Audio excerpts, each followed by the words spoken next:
नमस्कार दोस्तों, कैसे हैं आप सब। मेरा नाम प्रखर श्रीवास्तव है and I welcome you to exam originals, जहां पे हम हर दिन रात को 8, साढ़े 8 या 7:30 बजे के आसपास कवर अप करते हैं इंपॉर्टेंट न्यूज दिन भर की, चाहे वो दैनिक भास्कर से हो, इंडियन एक्सप्रेस से हो, द हिंदू से हो या फिर किसी मिनिस्ट्री वेबसाइट से हो। जो भी इंपॉर्टेंट खबरें हैं उसको हम पढ़ते हैं और इस पूरे डॉक्यूमेंट को हम दो पार्ट्स में डिवाइड करते हैं। एक होती है जो एमपी की न्यूज होती है, एक होती है जो इंडिया लेवल पे होती है और तीसरे पार्ट्स में होते हैं क्वेश्चन। तो अगर आप लोगों ने ये डॉक्यूमेंट नहीं देखा है सार, तो एमपी के लिए एमपी स्पेसिफिक करंट अफेयर्स आपको मिल सकते हैं। नीचे दिए गए डिस्क्रिप्शन बॉक्स में लिंक दी हुई है हमारे टेलीग्राम चैनल की। टेलीग्राम चैनल पे रोज सार अपलोड होता है और सार का जो वीडियो वर्जन है वो ये है छोटा अखबार, जिसमें हम सार को डिस्कस करते हैं, जो भी इंपॉर्टेंट चीजें उनको देखते हैं कि प्रीलिम्स के लिए क्या जरूरी है, मेंस के लिए क्या जरूरी है। तो चलिए आज का लेक्चर स्टार्ट करते हैं। आज है 25 अगस्त 2022 और आज है काफी ज्यादा खबरें। सबसे पहली खबर आई है प्रीलिम्स के लिए। ये प्रीलिम्स के लिए इंपॉर्टेंट है, ठीक है, मेरी हैंडराइटिंग को माफ कीजिएगा। बट अटारी बॉर्डर पर अशोक पिलर को स्थापित किया गया है। ये बॉर्डर सिक्योरिटी फोर्स और national highway authority of India ने मिलकर किया है और 7 फीट ऊंचा ये अशोक पिलर है। प्रीलिम्स के लिए इतना जरूरी है। अपनी कॉपी में एक, जब भी करो ना डेली करंट अफेयर्स, एक कॉपी मेंटेन कर लो। Ashok pillar installed at Attari border, 7 feet high, फिर ऐसे स्लैश करके NHAI प्लस BSF, बस खत्म। जब आप रिवाइज करोगे ना तो ये आपको काफी हेल्प करेगा।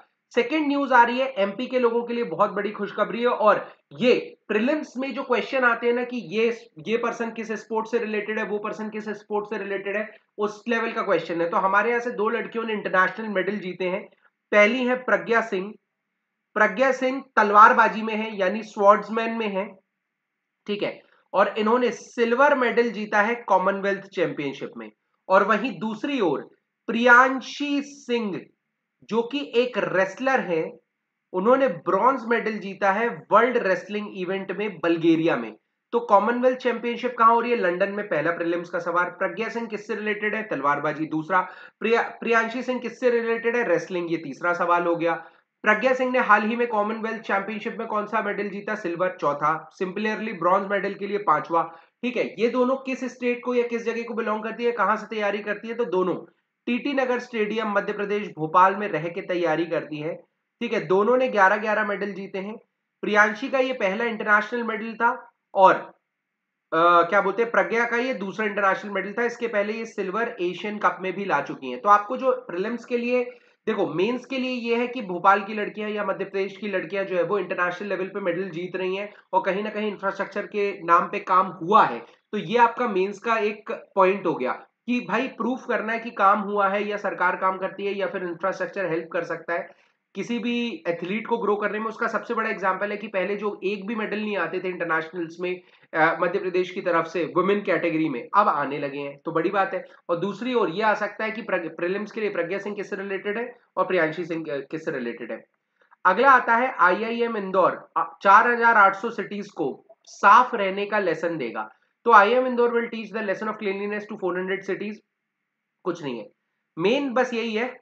ये आप मेंस में यूज कर सकते हो, मेंस में यूज कर सकते हो कि कैसे हम एजुकेशनल इंस्टीट्यूट को सोसाइटी बेनिफिट के लिए यूज कर सकते हैं। ठीक है, ये सोसाइटी वाले सेक्शन में बहुत अच्छे से आ सकता है, बहुत अच्छे से आ सकता है। और IIM इंदौर में क्या होगा, जो IAS और सीनियर PSC सर्विसेज ऑफिसर होते हैं, इनको ट्रेनिंग मिलेगी IIM इंदौर में अपने, बोलते हैं ना कॉर्पोरेट, बोलते हैं ना म्यूनिसिपल कॉर्पोरेशन को बेटर बनाने के लिए। ठीक है, तो IIM इंदौर तैयार है इस चीज के लिए। 20-20 करोड़ रुपए IIMs को दिए जाते हैं।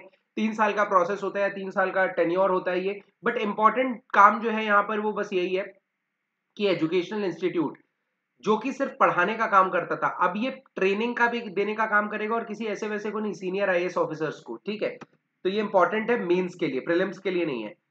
ठीक है, एक इंपॉर्टेंट न्यूज है, ये भी मेंस के लिए इंपॉर्टेंट है। ठीक है, ये क्या बोलता है कि जो वर्किंग वुमेन है ना रिच कंट्रीज में, वो पहली बात तो पहले अगर 10 वुमेन काम करती थी तो अब 20 वुमेन काम कर रही है। तो working number of women who are working, ये इंक्रीज हो रहा है रिच कंट्रीज में। और सेकंड, इनका बर्थ रेट भी इंक्रीज हो रहा है। सेकंड, इनका फर्टिलिटी रेट इंक्रीज हो रहा है, यानी हर वुमेन 1.72, 2.53 बढ़ता जा रहा है, ज्यादा बच्चे पैदा करने की क्षमता रख रही है क्योंकि वो और हेल्दी हो रही है। ठीक है, और मेन रीजन क्या है? Because men have started helping women in the care of child, in the child care section. तो ये एक बहुत बड़ा पॉइंट है और ये आप बिल्कुल यूज कर सकते हो अपने सोसाइटी वाले सेक्शन में, एथिक्स वाले सेक्शन में, कि अगर मेन विमेन की हेल्प कर रहे हैं तो आप खुद देखेंगे रिजल्ट कि वो बेटर वर्किंग, मतलब ज्यादा वर्क करेंगी, ज्यादा अच्छी हेल्थ होगी और ज्यादा बेटर बर्थ रेट होंगे। और ये हवा की बातें नहीं है, ये हुआ है, ठीक है। और अगर बात की जाए तो अमेरिका में there are largest number of men taking care of children. और आपको पता है पैटर्निटी लीव करके भी एक चीज है, जहां पे जब एक न्यूबॉर्न होता है तो पहले सिर्फ मदर को लीव मिलती थी जिसको मैटरनिटी लीव बोलते थे, लेकिन अब पैटर्निटी लीव भी होगी कि जो पेरेंट का काम होता है अपब्रिंग करना, ना कि सिर्फ माँ का। तो अब फादर को भी ये चीज छूट मिलेगी, अब फादर भी पैटर्निटी लीव के लिए अप्लाई कर सकते हैं कुछ कुछ जगह, हर जगह नहीं। तो एक अच्छी न्यूज है, एक हेल्दी या हेल्थ के पर्सपेक्टिव से भी एक अच्छी न्यूज है, सोसाइटी के भी, विमेन के भी, ठीक है, और एथिक्स के भी। ये चार बहुत अच्छी न्यूज है। ऐसी न्यूज कहीं ना कहीं आपको हेल्प करेंगी। और ये किसने बोला? ओईसीडी कंट्रीज जो है ना, उनकी तरफ से है, ठीक है, उनमें ये है। चलो ये तो ठीक है। अगली न्यूज बहुत बड़ी और स्टार न्यूज बोलूंगा मैं आज की इसको। उसका रीजन क्या है? सेक्स रेशो जो था ना, मतलब मेल और फीमेल का बीच का जो गैप है ना, वो कम होता हुआ नजर आ रहा है, ठीक है। और इसी के साथ साथ जो पहले लोगों की चाह होती थी कि मुझे बेटा चाहिए बेटी नहीं चाहिए, वो चाह भी कम होती हुई दिख रही है। तो सेक्स रेशो धीरे धीरे धीरे धीरे इंप्रूव हो रहा है हमारी कंट्री में, ठीक है। अपार्ट फ्रॉम दैट अबॉर्शन जो है वो कम हो रहे हैं, ठीक है। जो मतलब बोलते हैं ना कि लड़कियों का पैदा होना भी उतनी ही अच्छे से सेलिब्रेट किया जा रहा है जितना लड़कों का पैदा होना है, ठीक है। इसी के साथ साथ जो prenatal sex determination kits होती थी कि बच्चे पैदा होने के पहले ही पता लग जाए कि बच्चा मतलब लड़का होगा कि लड़की होगा, वो भी कम हो गया है। इसको अलग ही कर देते हैं, ठीक है। ठीक है, मेरी आवाज आ रही होगी आपको, आवाज से काम चला लीजिए आज। हेलो, हाँ ठीक है, ठीक है चलो। तो अब क्या हो रहा है कि जो डिटर्मिनेशन तो हमारे यहाँ ना, और ये मैं नहीं बोल रहा हूं, ये नेशनल फैमिली हेल्थ सर्वे बोल रहा है। तो आप ये national family health survey NFHS का नाम लेके, जो कि 5th एडिशन जिसका आया था अभी रिसेंटली में, आप उसका नाम लेके ये बोल सकते हैं कि हमने रिसेंटली NFHS में देखा, मतलब पूरा नाम लिखिएगा आप, नेशनल फैमिली हेल्थ सर्वे में देखा कि सेक्स रेशो का जो गैप है, जो बोलते हैं ना कि जेंडर गैप है, ठीक है, वो कम हो रहा है। प्लस विमेन जो डॉटर्स की डिमांड है वो बढ़ रही है एज कंपेयर टू सन नहीं, बट हाँ डिमांड बढ़ रही है। Second, prenatal sex determination, protection of girls ज्यादा मिल रहा है, ठीक है, सेक्स डिटर्मिनेशन कम हो रहे हैं, अबॉर्शन कम हो रहे हैं, which is a good sign of any developing country. ये स्टार न्यूज है आज की। अगली न्यूज आ रही है, क्या हुआ था 2018 में, त्रिपुरंतका, त्रिपुर सुंदरी एटसेट्रा वर स्टोलन फ्रॉम, ये याद रखना नाम, नारेश्वरा शिवन टेम्पल एट वीराचोलापुरम, ठीक है, इन कल्लाकुरिच्ची डिस्ट्रिक्ट। तो आपको ये चीज याद रखनी है क्योंकि डायरेक्ट ये सवाल आएगा कि नरेश्वरा शिवन टेम्पल कहां पर है?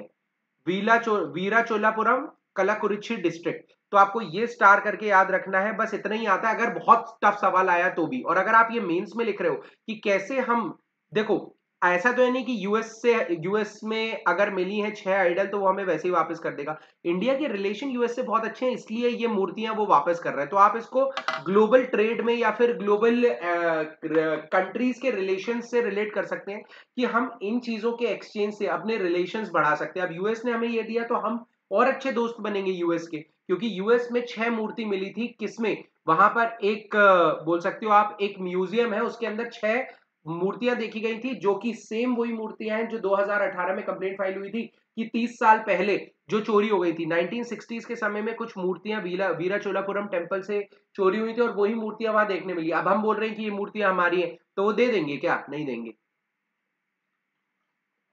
जब तक हमारे कुछ इंपैक्ट ना हो रहा हो। तो उनके देने से हमारे रिलेशंस पे इंपैक्ट हो रहा है, इसलिए उन्होंने दे दी है, ठीक है। बहुत जल्दी आएगी। तो ये किनकी है? ये संत सुंदरार, उनकी मूर्ति, इसमें उनकी मूर्तियां हैं। उनकी वाइफ परवई नच्चियार, इनकी है। नटराज, आइडल ऑफ नटराज है। पंचचोला, आइडल ऑफ वीनधारा दक्षिणा मूर्ति। अब चलो ये तो मुश्किल है थोड़ा सा, ठीक है, इंपॉर्टेंट काम ये है, बस आपको ये पता होना चाहिए कि ये मंदिर कहाँ है। यहाँ पे 6 मूर्तियां वापस आई हैं और कहाँ से आई हैं? यूएस से आई हैं। यूएस में कहाँ मिली थी? यूएस के क्रिस्टी ऑक्शन हाउस और क्लेवलैंड म्यूजियम और क्रिस्टी ऑक्शन हाउस में ये देखी गई थी। ठीक है, और इसको सीआईडी आइडल विंग जो होता है, सीआईडी में एक आइडल विंग होता है, मूर्ति विंग होता है, जो चोरी हुई मूर्ति की इन्वेस्टिगेशन करता है। इसके बाद एक बहुत बढ़िया न्यूज आई है, जहां पे यूनिवर्सिटी ग्रांट्स कमीशन ने बोला है कि जो अर्ली एजुकेशन है ना, वो मदर टंग में होनी चाहिए। हम क्या करते हैं? इंग्लिश इंग्लिश इंग्लिश इंग्लिश करते हैं, और इंग्लिश को सिर्फ कम्युनिकेशन का टूल माना जाना चाहिए, ना कि डेवलपमेंट का, ना कि प्रॉस्पेरिटी का। इंग्लिश पूरे वर्ल्ड में बोली जाती है, तो कम्युनिकेट करना आसान है, इंग्लिश को सीखना आसान है, विच इज ओके।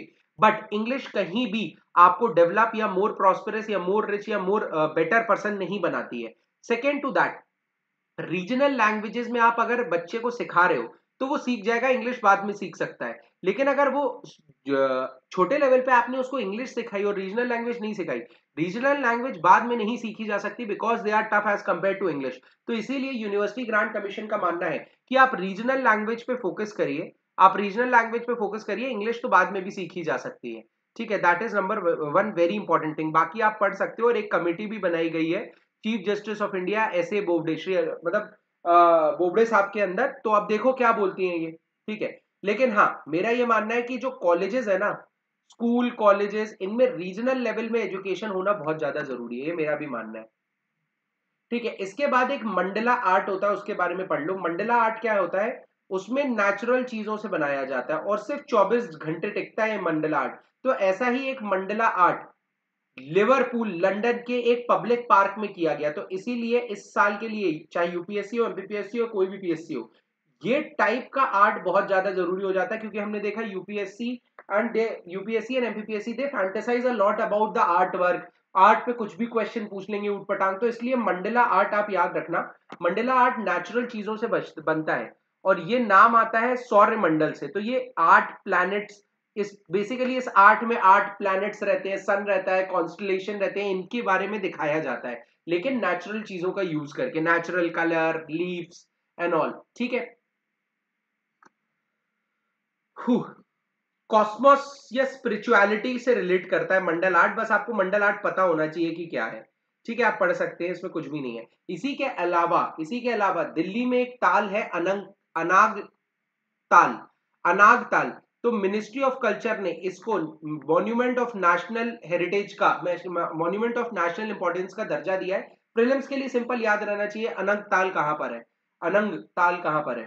ठीक है, ये आपको बस पता होना चाहिए, इससे आया कुछ भी नहीं पता होना चाहिए। ठीक है, कुतुब मीनार के पास है, बस समझ लो, उससे ज्यादा कुछ नहीं पता होना चाहिए। इसको तोमर किंग अनागपाल ने द्वितीय ने बनवाया था। ठीक है, बस इससे ज्यादा कुछ नहीं है, इंपॉर्टेंट जो है वो मैंने बता दिया। अच्छा, ये अनागपाल जो थे ना, वो पृथ्वीराज चौहान के नाना थे, ये इंपॉर्टेंट है। ठीक है, इज नोन एज नाना, maternal grandfather of Prithviraj Chauhan, which is a big big big thing, big big very big thing. तो इसलिए भी आपको पता होना चाहिए, इंपॉर्टेंट चीज जो है वो मैंने बता दी, अनागताल क्या है। ठीक है, सुप्रीम कोर्ट ने क्या बोला है कि जो फूड कवरेज है ना, उसका आपको दायरा बढ़ाना है। पहले हम गरीब लोगों को करते थे, अब हमें गरीबों को और अंदर लाना है। तो क्या हो रहा है, देखो, राइट टू फूड जो एक हमारा राइट टू लाइफ है, राइट टू लाइफ के अंदर राइट टू फूड आता है, राइट टू लाइफ आर्टिकल 21 है। तो पहली बात ये पता होना चाहिए कि राइट टू फूड किसके अंदर कवर्ड है, इनडायरेक्टली आर्टिकल 21 के अंदर कवर्ड है। अब नेशनल फूड सिक्योरिटी एक्ट 2013 के हिसाब से हमें हर गरीब को, बीपीएल को, जिसको खाना नहीं मिल रहा है, उसको खाना देना है। ठीक है, लेकिन दिक्कत क्या है, उसके लिए चाहिए आपको बीपीएल कार्ड्स। ठीक है, लेकिन बीपीएल कार्ड बहुत सारे लोगों के नहीं बने। तो अब सरकार का कहना है जिनके नहीं बने हैं ना, उनके बनवाओ। चाहे, अब होता क्या है कि मैं बिहार में हूं, मैं यूपी जाके काम कर रहा हूं, तो मेरा बिहार के लिए होगा वो कर राशन कार्ड, लेकिन मेरा यूपी में नहीं होगा, तो यूपी में भी बनना चाहिए मेरा। तभी तो यूपी में मैं रह रहा हूं, तो यूपी में राशन लूंगा, बिहार से लेके आऊंगा क्या रोज राशन? तो दैट इज वाई ये बहुत ज्यादा जरूरी है कि जो अनऑर्गेनाइज्ड वर्कर्स हैं, जो माइग्रेंट लेबर्स हैं, उनके ई श्रम पोर्टल पे उनको रजिस्टर करो और उनके बीपीएल कार्ड्स बनवाओ, जितना जल्दी हो सके उतना जल्दी। ठीक है, सबसे ज्यादा रजिस्ट्रेशन अगर देखा जाए तो वो अप्रोक्सीमेटली गुजरात के पास है, 48.4%। ठीक है, तो इंपॉर्टेंट चीज जो थी वो मैंने बता दी, मेंस के लिए जरूरी है कि यार सोसाइटी के लिए, सोशल जस्टिस के लिए जरूरी है न्यूज। ठीक है, अब क्या है, आयुष्मान कार्ड जो है ना वो बाकी स्टेट की बाकी स्कीम, पहले आयुष्मान कार्ड सिर्फ हेल्थ के लिए यूज होता था, अब और वो भी नेशनल लेवल पे, अब आयुष्मान कार्ड स्टेट की हेल्थ पॉलिसीज के लिए भी यूज होगा। कोई बहुत बड़ी न्यूज नहीं है, ये एक ई गवर्नेंस का आप माध्यम ले सकते हो, बेटर एडमिनिस्ट्रेशन का माध्यम ले सकते हो कि मुझे दो दो कार्ड रखने की जरूरत नहीं है। स्टेट के लिए अलग हेल्थ का कार्ड है, नेशनल के लिए आयुष्मान कार्ड है, नहीं, आयुष्मान कार्ड पे ही मेरी स्टेट पॉलिसी और जन आरोग्य योजना, जो कि प्रधानमंत्री जन आरोग्य योजना जो कि सेंट्रल लेवल पे होती है, जिसको आयुष्मान भारत स्कीम भी बोला जाता है, उसके तहत दोनों के तहत मुझे बेनिफिट मिलेगा एक कार्ड से, मुझे दो दो कार्ड रखने की जरूरत नहीं है, बस यही इंपॉर्टेंट चीज है। ठीक है, चलो इसके बाद क्या है, इस चीज के लिए सारी स्टेट्स मान गई हैं कि ठीक है, लेकिन तमिलनाडु, तेलंगाना, दिल्ली, वेस्ट बंगाल और उड़ीसा बोलता है हम नहीं मानेंगे क्योंकि यहाँ पे सरकारें अलग हैं। ठीक है, बस ये मेन रीजन है। इसके बाद जो ट्रांसजेंडर पर्सन होते हैं उनका 5-5 लाख का हेल्थ इंश्योरेंस आयुष्मान भारत के अंदर होगा, ऐसा सरकार ने बोला है। ठीक है, एंड इसमें सेक्स रीअसाइनमेंट सर्जरीज, मतलब अगर आप मेल हो, फीमेल की प्रॉपर्टीज है, आप फीमेल बनना चाहते हो तो आप फीमेल बन सकते हो, फीमेल हो, मेल की प्रॉपर्टीज है, मेल बनना चाहते हो तो मेल बन सकते हो। जैसे बोलते हैं ना कि कुछ ट्रांसजेंडर्स अपना सेक्स चेंज करवा के एक मेल या फीमेल बन जाते हैं, उन्हीं को बोलते हैं सेक्स रीअसाइनमेंट सर्जरीज। तो ये इसके अंदर कवर्ड होगी, विच is a big big big thing, big success. मुझे लगता है किसी भी कंट्री की सक्सेस ना इन चीजों से होती है कि आप फ्री भी दे रहे हो और ऐसे लोगों को उठा रहे हो जिनका आपसे कोई आप बेनिफिट नहीं हो रहे उनसे, उनको उठाना जरूरी था इसलिए उठाया। ठीक है, देखो बहुत सारी चीजें होती है मेरे हिसाब से। तो अब आप क्या करते हो, डेवलपमेंट वर्क इलेक्शन के पास चालू होता है तो वो एक पर्सनल एजेंडा है, लेकिन ऐसे काम ना बहुत बहुत स्ट्रांग होते हैं और किसी भी कंट्री को बहुत स्ट्रांग बनाते हैं। ठीक है, लेकिन सबसे बड़ी बात है, जैसे जो आयुष्मान कार्ड है उसमें पूरी फैमिली होती है ना, इस केस में आयुष्मान भारत स्कीम के अंदर अगर आप एज अ ट्रांसजेंडर रजिस्टर हो रहे हो तो आपकी फैमिली कवर्ड नहीं होगी, विच इज अ बिग थिंग। ठीक है, और बहुत सारे हॉस्पिटल्स जो असाइंड है वहीं पे आपकी सेक्स रीअसाइनमेंट सर्जरीज होंगी। ठीक है, लेकिन सरप्राइजिंगली दिक्कत क्या है, इतने बड़े डिसीजन के बाद भी सिर्फ 2% ट्रांसजेंडर्स हैं जिनका आयुष्मान भारत सर्टिफिकेट बना है अभी तक। ठीक है, और दिक्कत क्या है ना कि आपने बोल दिया चलो करवा लेना, पैसे हम दे रहे करवा लेना, लेकिन हॉस्पिटल तैयार ही नहीं होते कि करवा लो, लेकिन हॉस्पिटल तैयार ही नहीं होते हैं कि करवा लो। सो दैट इज वाई मतलब सेक्स रीअसाइनमेंट सर्जरीज होना भी तो जरूरी है, इंस्टीट्यूशन प्रोवाइड ही नहीं कर रहे हैं। ठीक है, एंड जो प्लास्टिक सर्जन है ना वो बहुत कम है कंट्री में, तो अब अगर किसी को करनी भी है ना तो बहुत केयरफुली होती है, मतलब आप समझिए प्लास्टिक सर्जन का बहुत बड़ा खेल रहता है। तो आप करा सकते हो सेक्स रीअसाइनमेंट सर्जरीज, बट उतनी फैसिलिटीज ही नहीं है इंडिया में, सबसे इंपॉर्टेंट बात ये है। आगे बढ़ते हैं, सेंटर ने बोला है, दिल्ली ने बोला है कि भाई रशिया यूक्रेन आपस में बात करके अपनी चीजें सही कर रहे हैं, और ये कहां बोला है, शंघाई कोऑपरेशन ऑर्गेनाइजेशन में डिफेंस मिनिस्टर्स की मीटिंग थी, तो इंडिया के डिफेंस मिनिस्टर ने बात रखी कि ऐसा होना चाहिए ताकि बात करके शांति आ जाए। ऐसा नहीं चल रहा है, मतभेद चल रहे हैं, बाद में दिक्कत आ रही है। ठीक है, और सबसे बड़ी बात है कि अगले महीने, ठीक है, अगले साल सारे एससीओ के मेंबर जो है वो इंडिया विजिट पे आएंगे। ठीक है, इंडिया ने एक और बात करी कि टेररिज्म चाहे किसी भी फॉर्म में हो, क्रॉस बॉर्डर हो, इनसाइड कंट्री हो, बट वो ह्यूमैनिटी के अगेंस्ट है अगर, तो हम उसे बिल्कुल एक्सेप्ट नहीं करेंगे। ये भी सुप्रीम एससीओ की मीटिंग में इंडिया ने बोला है। चलो यार हो गया। ठीक है, एक और लास्ट न्यूज कर लो कि according to global wind energy council, India में विंड एनर्जी का प्रोडक्शन सबसे ज्यादा 2024 पे होगा, उसके बाद डिक्रीज होना चालू हो जाएगा। हम 60 गीगावाट का विंड एनर्जी प्लांट लगाने की या फिर 100 मेगावाट का विंड एनर्जी प्रोड्यूस करने का प्लान कर रहे थे 2022 तक, जो कि पूरा नहीं हो पाया due to covid and other reasons, but हाँ आने वाले समय में हम बढ़ाएंगे। ठीक है, और 2024 तक हम बढ़ाएंगे, फिर 2024 के बाद जरूरत नहीं पड़ेगी। ठीक है, चलिए, तो आज का लेक्चर यहीं खत्म करते हैं। Thank you guys for watching the video, hope you have enjoyed the lecture. Thank you and all the best, मिलते हैं कल।